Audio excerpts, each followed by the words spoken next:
This is my pendulum, and this is my over unity effects going on down there.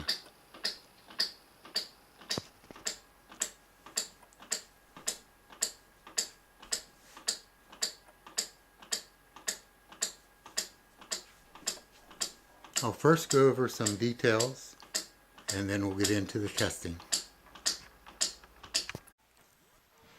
My pet project are over unity effects. As you can see, my pendulum is able to be set into motion very easily by this plastic. I chose the pendulum because they are the highest efficiency transfer of energy that I know of. I used a skate roller or wheel because the bearings are so low friction. It is easy to move. Once set in motion, the pendulum is easy to maintain. This part that I'm doing here is considered my input power.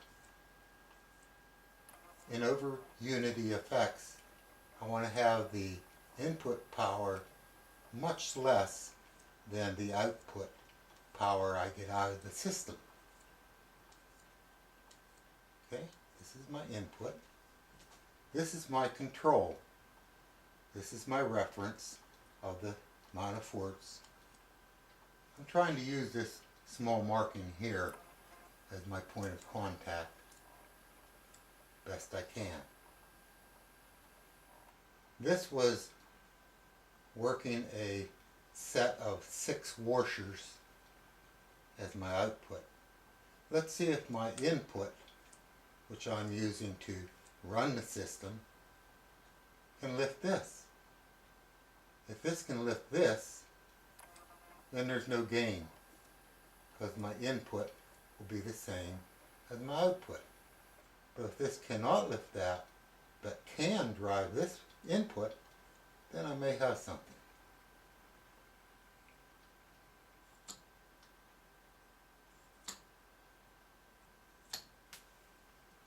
There are 6 washers.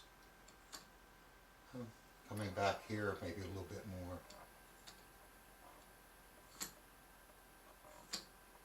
Let's see if it can do 2 washers.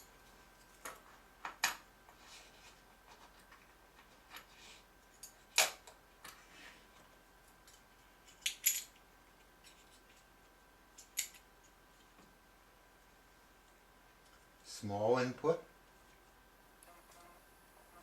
Can this lift 2 washers? Cannot lift 2 washers. Let's see if my small input force I'm using to drive my pendulum, let's see if it can lift 1 washer. If I get it stuck in there, of course I can. So I'm trying to not do that.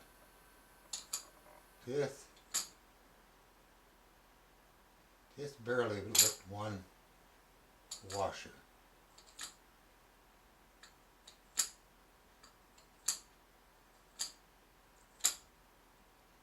If I get it angled this way, I can get more leverage so I can lift it up. But if it's level, then I cannot. So I cannot lift 1 washer. But yet with this amount of force, it's easy to maintain my motion. So we're going to say on the odd size it can do 1 washer. I'm going to go ahead and put 6 washers back on. And first we'll go through the theory and then we'll test out why that's doing what it's doing.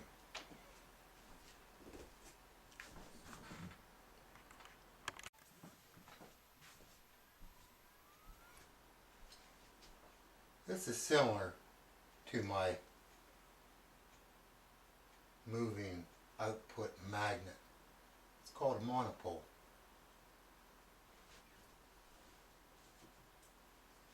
A monopole when it's held in a certain distance, one will feel a parallel force propelling it parallel to the base magnet.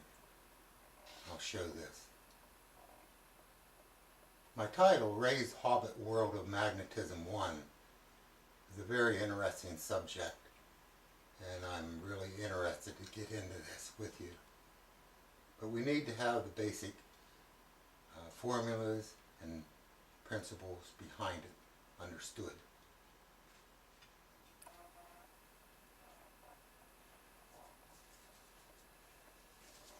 So, if I have a magnet and it's pointing toward north and the other side south, and I have my monopole with my iron extension, which is a masonry nail. I have it pointing toward the north also. The monopole is very interesting. We have a face of the magnetic pole, but this is actually drawn up to a point. It comes out from the face. There are strong interactions down near the bases of the magnet, very powerful forces. But a monopole will draw out one face out of that whirlpool and gives some very interesting effects in the presence of a base magnet. So we'll show that.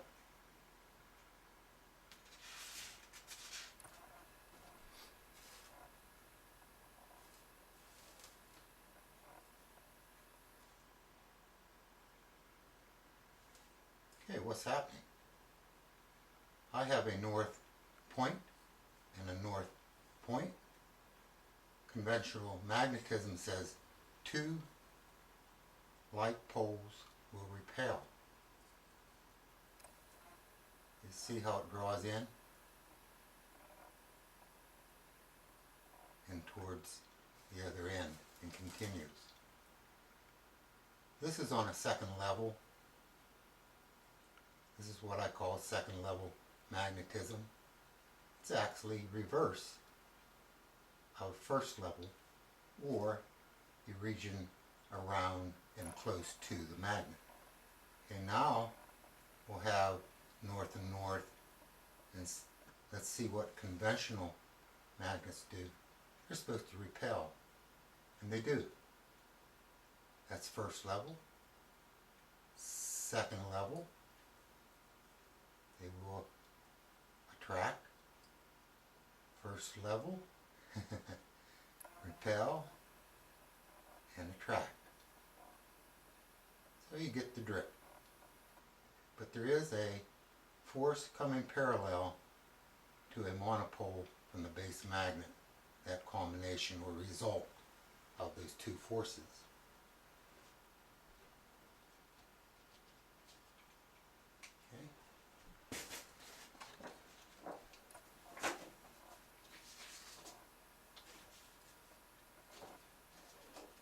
Ray's Hobbit World of Magnetism 1. Okay. I was explaining level 1, level 2. Level 1 we saw that it did, unlike poles attracted, like poles repelled. But as we got higher into the level 2, it switched around. Monopoles exhibit very peculiar behavior. Unlike poles, repel.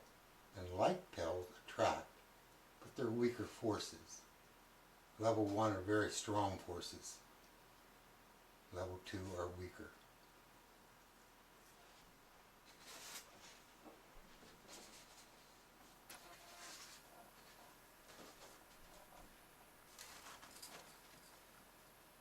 Ray's Hobbit World of Magnetism 1. Now we're getting into things even more interesting to me. I've always wondered about this neutral zone that a magnet has. We have the north and the south.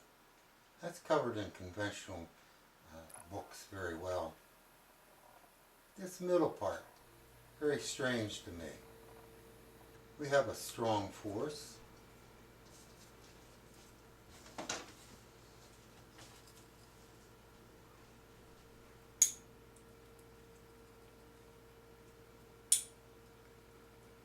They're right in the middle, they vanish. That's very strange to me. Very strong. Very strong. Vanish. Well, you may say that's just like someone playing tug of war. Let's pretend this is the rope. I'm pulling that way, I'm pulling this way. Same as these. This is opposite poles. So one pulling that way, one pulling that way.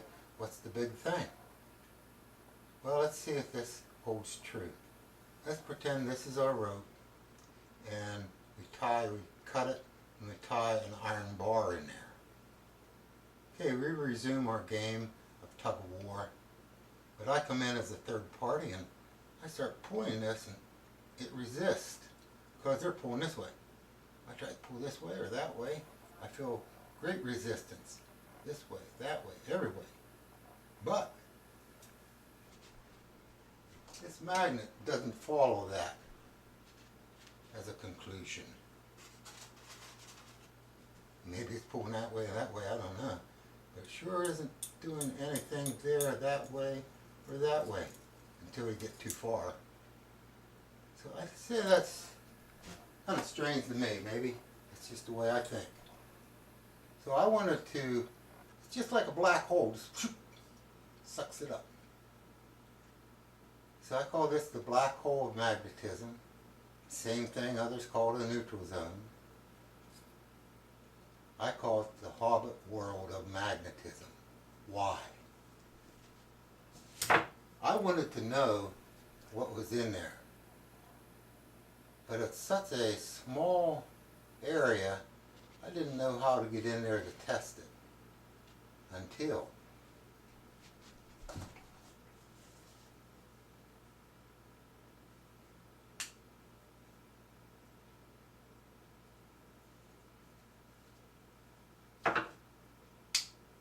you hear some of those forces, magnets going on there, huh? I opened that area up.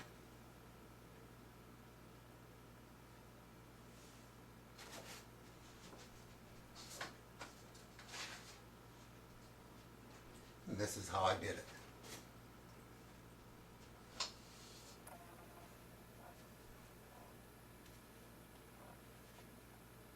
I put an iron bar.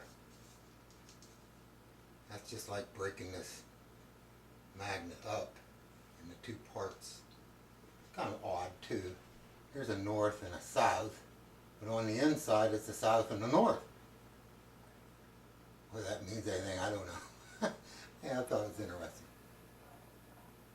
But when I did that, I found some interesting effects.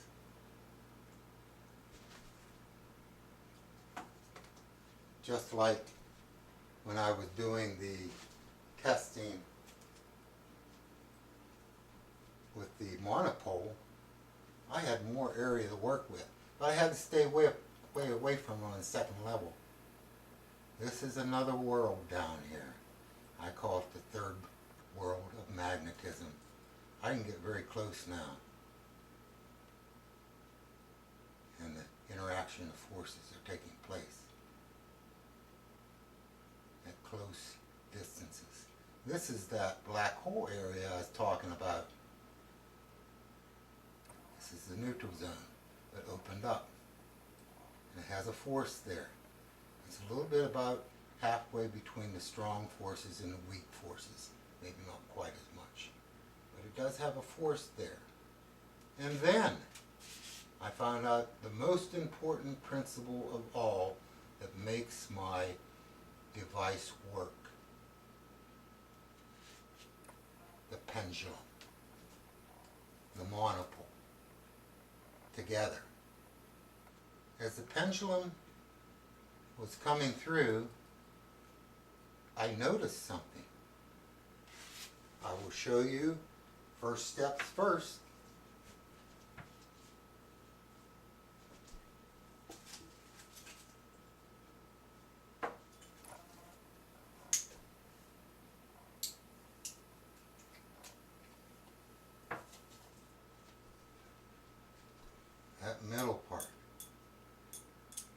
strong magnetism, strong magnetism.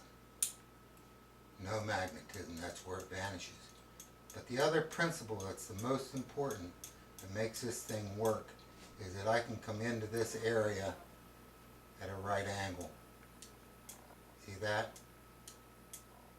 Then, when I found out I would put my monopole, which is a magnetized force, it also could come in without sideways resistance or pullback.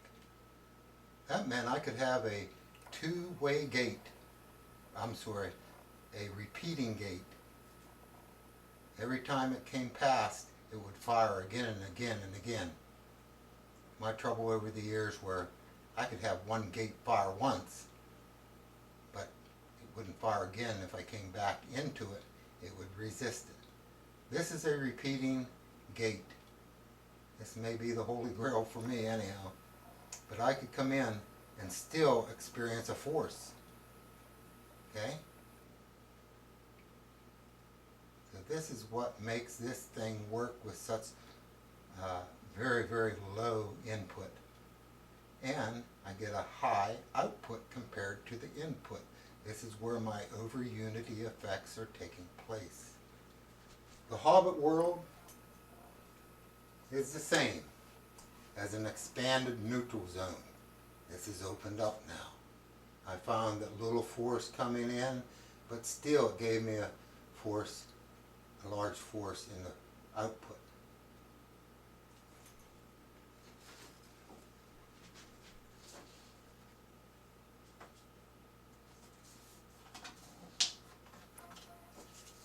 To recap, the first world of magnetism, level 1, unlike poles attract, like poles repel. Very strong forces. Second world of magnetism, level 2, unlike poles repel, like poles attract. Weak forces. The third world of magnetism, level 3, which is the Hobbit world of magnetism. Like poles attract, unlike poles repel. Medium forces, but also, most importantly, allows a monopole at right angles to enter and exit without or with very low forces. This allows a repeatable gate, which to me is my holy grail. We're going to go back and fire this baby up. See what it'll do. Okay, we're going to do testing. Output the input. Let's see if this will lift that one again. Lift that one pretty good. Just right. Lift that one.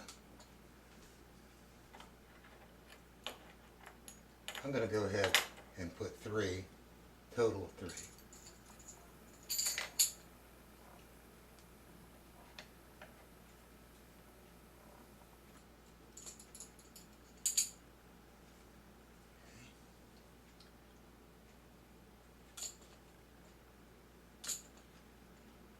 We cannot lift 3.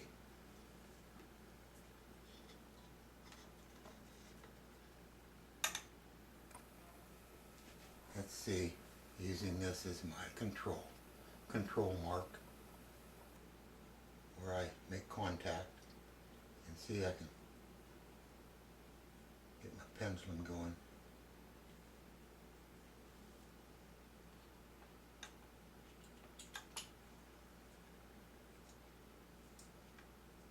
Until it starts firing. After it's going, it is easy to continue.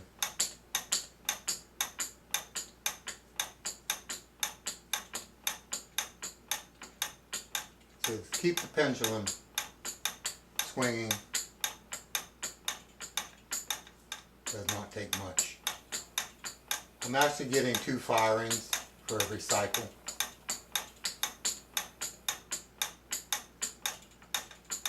that brings the efficiency up. There's only one firing per cycle. This way it's actually doubling the efficiency, getting 2. Okay, now we'll go, that's 3. Let's go 5.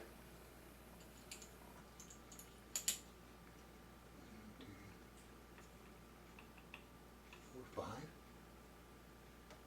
There again. See?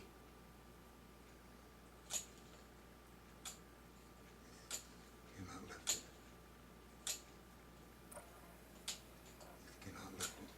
Even if we go way back there, it does not lift it. We're going like halfway back or more. This won't do it. Okay? Let's see if this will work here. Save a little bit of time here.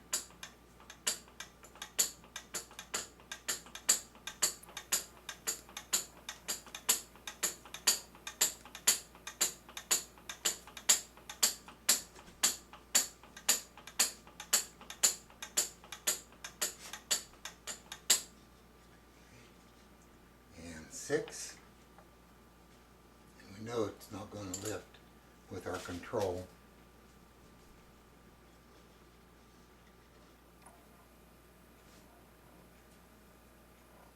Trying to maintain point of contact, right about in there. After we get it going, very easy to maintain. It'll do 7. See if I have another one.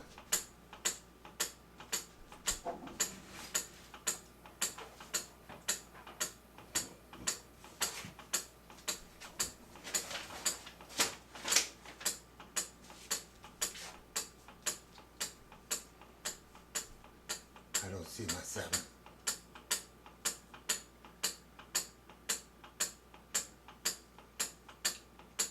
Okay, at least do 6. Very easy to maintain.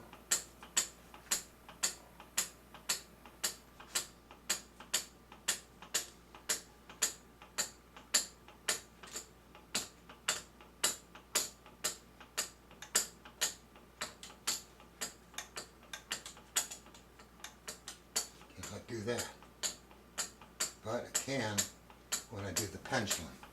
So this is where the over unity effect, a penny's worth in and maybe a nickel out.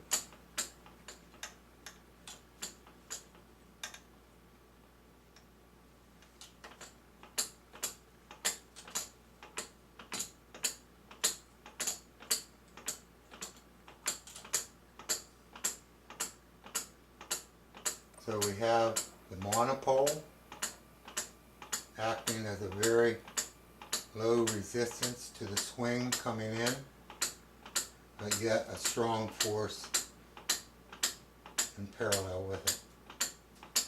I thank you so much for watching. Hope you enjoyed this. You may have gotten some ideas you can do on your own.